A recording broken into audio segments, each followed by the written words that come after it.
Ready? Start.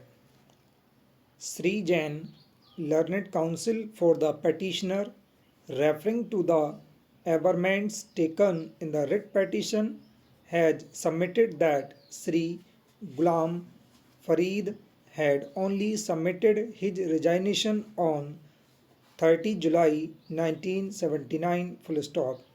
On the same date itself, Mr. Ghulam Farid is stated to have submitted a letter holding out that his resignation be not acted upon till 15 January 1981 full stop. He submits that the resignation was ultimately accepted by the management on 27 January 1981 full stop. Consequent to Sri Ghulam Farid not exercising any other option period to 15 January 1981, it is his submission that the absorption of the petitioner came into effect with the direction issued by the District Inspector of Schools on 7 January 1985 full stop.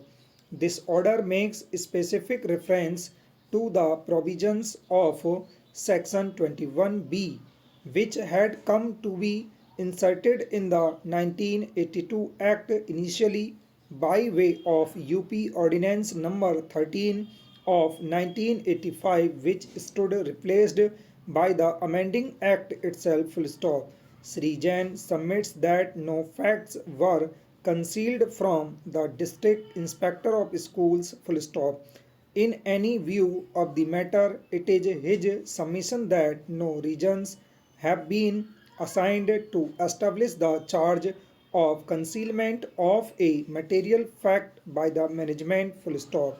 Learned additional chief standing counsel on the other hand contends that from the records it appears that the petitioner was appointed for the first time only on 7 January 1985, and therefore even if the vacancy be treated to have come into existence on 27 January 1981 when the resignation was accepted, it is clear that no orders in favor of the petitioner could have been passed by the district inspector of schools favorable to section 21B full stop.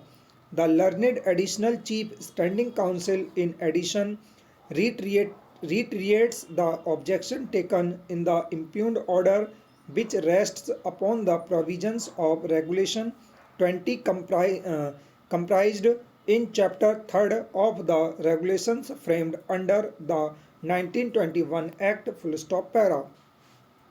Having heard learned counsel for parties, this court finds that the pleadings which have been taken in the writ petition and which detail the circumstances surrounding the resignation of Farid have not been traversed by the state full stop, while the order impugned does refer to concealment of fact. What facts were actually concealed from the district inspector of schools and which would have affected the basis of the order dated 7 January 1985 are not disclosed full stop. Even the affidavit filed by the state respondents in these proceedings do not detail the facts which according to the respondents were concealed by the committee of management full stop.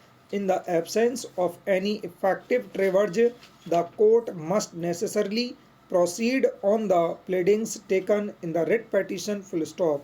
It is therefore clear and apparent that the resignation of Mr. Ghulam Farid was accepted by the management only on 27 January 1981 full stop. The vacancy therefore could not possibly be said to have come into existence in 1979 full stop. It is not the case of the respondent that the letter of resignation submitted by Sri Farid in 1979 came into effect immediately in so far as the order of the district inspector of schools full stop.